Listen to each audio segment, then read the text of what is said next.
जैसे ही देवी पार्वती समुद्र में पांव रखती है, सारे ही पशु पक्षी वहाँ पर इकट्ठे हो जाते हैं और बहुत ज्यादा प्रसन्न होने लगते हैं। यह देख के असुर माता कहती है कि गुरुदेव आखिर यहाँ पर हो क्या रहा है। शुक्राचार्य समझ जाते हैं कि यह तो शिव शक्ति की लीला है। देवी पार्वती अपने कान में से बाली निकालती है और समुद्र की ओर फेंक देती है, जैसे देवी पार्वती इस पूरे ही संसार को कुछ सीख देना चाह रही हो। इसके बाद देवी पार्वती अपने दोनों ही हाथ को जोड़ के समुद्र के अंदर उतरने लगती है। सारे गांव वाले बहुत ज्यादा भयभीत हो जाते हैं कि ए स्त्री, तुम ये क्या कर रही हो? अगर तुम इस समुद्र में जाओगी तो तुम मर जाओगी। लेकिन देवी पार्वती किसी की भी बात को नहीं सुनती है। और इसके बाद समुद्र में से अचानक से एक ज्योतिर्लिंग निकलता है, वैद्यनाथ ज्योतिर्लिंग, जिसके बारे में किसी को भी कानो कान खबर नहीं थी। हजारों लोग इस स्थान पे आते थे और यहाँ से चले जाते थे, लेकिन इस मंदिर की खोज किसी ने नहीं करी। और फिर नारायण हमें कथा सुनाते कि किस तरीके से इस ज्योतिर्लिंग का निर्माण हुआ, जो कि हम जानेंगे आज के एपिसोड में। बिना किसी वक्त गवाए चलिए शिव शक्ति के लेटेस्ट एपिसोड का रिकैप टेलीविजन से भी पहले शुरू करते हैं। एपिसोड की स्टार्टिंग में हम देखते हैं कि जैसे ही देवी पार्वती अपने पाँव को समुद्र के ओर रखती है, समुद्र का बहाव बहुत तेजी से बढ़ने लगता है। सारे ही गाँव वाले यह देख के भयभीत हो जाते हैं और देवी पार्वती को समझाने की कोशिश करते हैं कि स्त्री रुक जाओ, अगर तुम इस भाव में जाओगी तो तुम बच नहीं पाओगी, इसलिए अगर तुम अपने प्राण प्यारे हैं तो यहीं पर ही रुक जाओ। देवी पार्वती कहती है कि जिसके मन में शिव का वास हो किसी भी चीज से भयभीत नहीं होता। सारे ही गांव वाले इस स्त्री को पागल समझने लगते हैं कि यह अपनी मृत्यु को खुद ही आमंत्रण दे रही है, लेकिन इन्हें कहाँ पता था कि यह तो स्वयं शक्ति है जो कि यहाँ पर किसी उद्देश्य से आई है और उनका उद्देश्य पूर्ण होते ही फायदा सबसे ज्यादा इन गाँव वालों को ही होगा। देवी पार्वती अपने पाँव आगे रखती है, वैसे ही वहाँ पे कई सारी तितलियां इकट्ठी हो जाती है। और ना सिर्फ तितलियां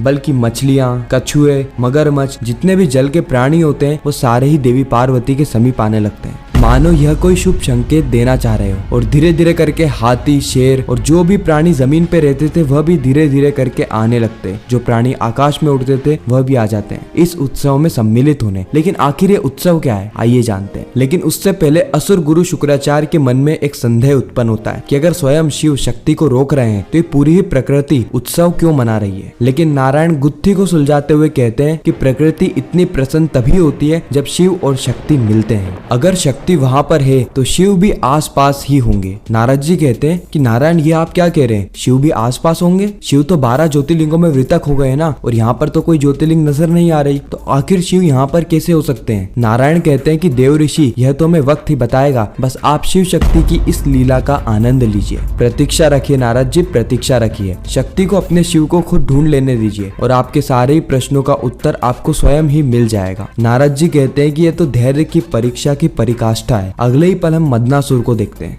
मदनासुर कहता है कि पार्वती अब तुमसे मिलने की बहुत ज्यादा शीघ्रता हो रही है मुझे, मैं अब रुक नहीं सकता। तुम्हारे अगले ज्योतिर्लिंग से जाने से पूर्व ही मैं तुम्हें रोक दूंगा और अपनी शक्तियों से तुम्हें भ्रमित कर दूंगा। मेरे पास ऐसी अनमोल शक्ति है कि अगर मैं मेरे हाथों से किसी के भी सर पे हाथ रखूं तो वह मेरा गुलाम बन जाता है। इसीलिए पार्वती आ रहा हूं मैं, मदनासुर। अब हम देवी पार्वती को देखते हैं जो कि अपनी पुरानी स्मृति याद कर रही होती है कि एक समय पर वह महादेव के साथ एक स्थान पर थी और महादेव के साथ अपना जीवन व्यतीत कर रही थी। लेकिन उसी वक्त अचानक से उनके कान में से झुमका गिर जाता है और महादेव उसे पकड़ लेते हैं। देवी पार्वती कहती है कि महादेव आप तो इतने ज्यादा शक्तिशाली हैं, तो यह कार्य आपके लिए कितना छोटा है। अगर यह झुमका समुद्र में भी गिर जाता ना तो भी आप आसानी से इस झुमके को ढूंढ के ले आते हैं। फिर महादेव कहते हैं कि चलिए देवी, इस आसान कार्य को कठिन बना देते हैं। इस संसार में आपका झुमका गिरना और मेरा उसे पकड़ लेना एक विधि बन जाएगा। देवी पार्वती कहती है कि इसका अर्थ क्या है। महादेव देवी पार्वती को समझाते हैं कि देवी, जब भी आपको यह पता करना हो कि आपके शिव आपके समीप है या नहीं, तो आपको सिर्फ अपना ये झुमका गिरा देना है। अगर मैं आपके समीप होऊंगा तो ये झुमका गिरने से पहले ही रुक जाएगा और आपको ये संकेत मिल जाएगा कि शिव शक्ति के पास ही है। देवी पार्वती कहती है कि एक सामान्य सी घटना को असामान्य बनाना कोई आपसे सीखे। आपने इस मामूली सी घटना को कितना महत्वपूर्ण और यादगार बना दिया महादेव, परंतु मैं तो यह चाहती हूँ कि मुझे यह प्रयत्न करके देखने की आवश्यकता ही नहीं पड़े। शिव सदा मेरे साथ ही रहे।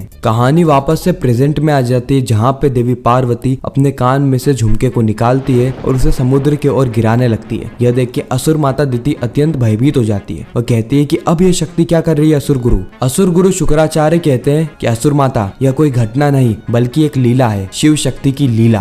अब जैसे ही देवी पार्वती उस झुमके को गिराती है, समुद्र में से एक हाथ निकल के आता है जो कि उस झुमके को रोक लेता है। और इस तरह महादेव को देखते हैं जो कि उस झुमके को रोक रहे होते हैं। इसका मतलब ये है कि महादेव देवी पार्वती के समीप है। लेकिन आखिर ये कैसे संभव है, क्योंकि आसपास सिर्फ और सिर्फ समुद्र ही समुद्र है और शिव ने तो अपने आप को 12 ज्योतिर्लिंगों में वितक कर लिया है। और अगर ज्योतिर्लिंग नहीं तो शिव भी नहीं, और यहाँ पर तो कोई ज्योतिर्लिंग नजर नहीं आ रहा है। इस ओर देवी पार्वती देखती है कि उनका झुमका गिरने से पहले ही रुक गया, यानी शिव उनके समीप है। महादेव कहते हैं कि यह मेरा वचन ही तो है देवी, जो कि मैं निभा रहा हूँ, और जो भी इंसान अपना वचन नहीं निभा सकता वो जिंदा मनुष्य नहीं बल्कि शव है। व्यक्ति का कोई मूल्य नहीं होता, बल्कि व्यक्ति के विचारों का मूल्य होता है, व्यक्ति के वचनों का मूल्य होता है। देवी पार्वती आपके समीप मैं सिर्फ और सिर्फ छवि के रूप में नहीं हूँ, बल्कि एक और रूप में हूँ, जो कि वर्षों से आप ही की प्रतीक्षा कर रहा है। महादेव अपनी बातों से हमें यह बताने का प्रयास कर रहे हैं कि जिस स्थान पे देवी पार्वती अभी है, उस स्थान पे एक और ज्योतिर्लिंग है, जिसके बारे में इस पूरी ही दुनिया को खबर तक नहीं है। और देवी पार्वती का यहाँ पर आना कोई इत्तेफाक नहीं, बल्कि प्रकृति की लीला है, शिव शक्ति की लीला है। अब देवी पार्वती अपने झुमके को वापस से कान में पहनती है और शिव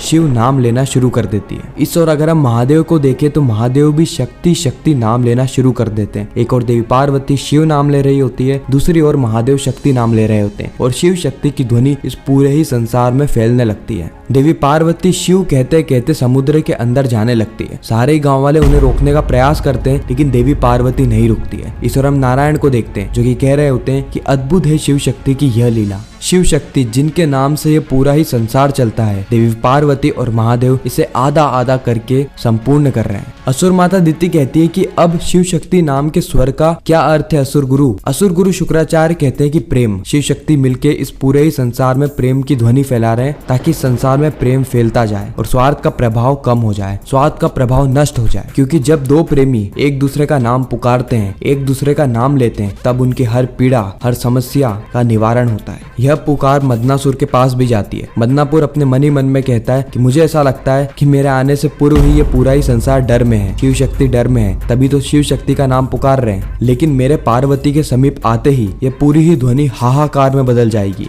मदनासुर का खौफ ये पूरा ही संसार देखेगा। आ रहा हूँ मैं देवी पार्वती तुम्हारी यात्रा को भंग करने। अब तक देवी पार्वती समुद्र की गहराई में जा चुकी होती है, यानी देवी पार्वती शिव का नाम पुकारते पुकारते समुद्र की इतनी गहराई तक पहुंच जाती है कि अब वह अगर और अंदर गई तो उन्हें फिर सांस लेने में भी दिक्कत आएगी, क्योंकि गर्दन तक पानी आ चुका है। लेकिन अचानक से ही समुद्र हिलने लगता है। देवी पार्वती अपने आंखें खोलती है और देखती है कि वह अपने आप ही ऊपर आ रही है। देवी पार्वती को ये चीज समझ में नहीं आती, लेकिन जैसी देवी पार्वती अपनी सामने नजर डालती है तो सामने से महादेव की ज्योतिर्लिंग का मंदिर उठ रहा होता है। यह देख के देवी पार्वती अत्यंत प्रसन्न हो जाती है और अचंभित भी। नारद जी नारायण से कहते हैं कि यह कैसी अद्भुत लीला है नारायण। नारायण कहते हैं कि यह तो शिव शक्ति ही जाने देव ऋषि। महादेव के शिवलिंग को देखकर सारे ही गांव वाले अचंभित रह जाते हैं। सभी लोग हर हर महादेव के नारे लगाने लगते, क्योंकि किसी को भी यह बात नहीं पता थी कि समुद्र के अंदर महादेव की एक शिवलिंग भी है। असुर माता दिति कहती है कि नदी में शिवलिंग, यह कैसी घटना है। असुर गुरु शुक्राचार्य कहते हैं कि यह घटना नहीं लीला है और यह शिव शक्ति ही जाने। गांव वाले कहते हैं कि यह कैसा शिव मंदिर है जो कि इतने वर्षों से यहीं पर ही है, लेकिन हमें इसकी भनक तक नहीं थी। हम इतने वर्षों से यहाँ पर आ रहे हैं, जल ले रहे हैं, यहाँ से जा रहे हैं, लेकिन हमें तो कभी ये मंदिर नहीं दिखा। आखिर ये स्त्री कौन है जिन्हें यह शिव मंदिर इतना आसानी से दिख गया। इस ओर हम नारायण को देखते हैं, जो कि नंदी को पुकारते हैं और कहते हैं कि नंदी तुम्हें याद है तुम एक बार महादेव के साथ हिरणपुरी गांव से निकले थे। नंदी कहते हैं कि अवश्य नारायण मुझे याद है। नारायण कहते हैं कि जाओ इस पूरे ही संसार को वहां पर प्रकट हुए मंदिर की कहानी और कथा सुनाओ। नंदी कहते हैं कि अवश्य नारायण।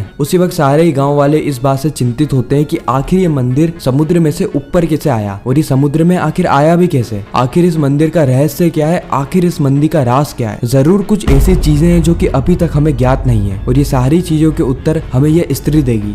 लेकिन इस वक्त तक तो देवी पार्वती के पास भी कोई भी जवाब नहीं होता है कि आखिर महादेव की शिवलिंग यहाँ पर कैसे आई। देवी पार्वती कहती है कि बताइए शिव, इतने वर्षों से आप जल के अंदर एक बंदी के भांति क्यों रह रहे थे। मुझे इसका उत्तर चाहिए शिव, मुझे इसका उत्तर चाहिए। संसार से क्यों छुपे हैं आप, आखिर क्यों। इस ओर महादेव कहते हैं कि आपकी प्रतीक्षा में देवी, क्योंकि मुझे इस बात का ज्ञात था कि आप मुझे अवश्य इस बंधन से मुक्त करेंगी। प्रेमी को हर बंधन से मुक्त करना ही तो प्रेम है, जैसा कि आज आपने किया। देवी पार्वती महादेव से उत्तर मांगती है। उसी ओर हम देखते हैं कि नंदी वहाँ पर आ जाते हैं और देवी पार्वती से कहते हैं कि उत्तर मेरे पास है देवी, मैं आपको ये पूरी ही कहानी, ये पूरी ही कथा सुनाता हूँ। इसी के साथ ही खूबसूरत एपिसोड यहीं पर ही समाप्त हो जाता है, इस सस्पेंस और ट्विस्ट के साथ कि आगे क्या होने वाला है, आखिर ये कथा कैसी है और इस कथा के बाद मंदनासुर किस तरीके से देवी पार्वती को रोकेगा। क्योंकि उसकी चाल तो यह थी कि वह वैद्यनाथ ज्योतिर्लिंग जाने से पहले ही देवी पार्वती को रोक दे, लेकिन देवी पार्वती तो वैद्यनाथ ज्योतिर्लिंग में पहुंच चुकी है। अब अगले ज्योतिर्लिंग में जाने से पहले हमें देवी पार्वती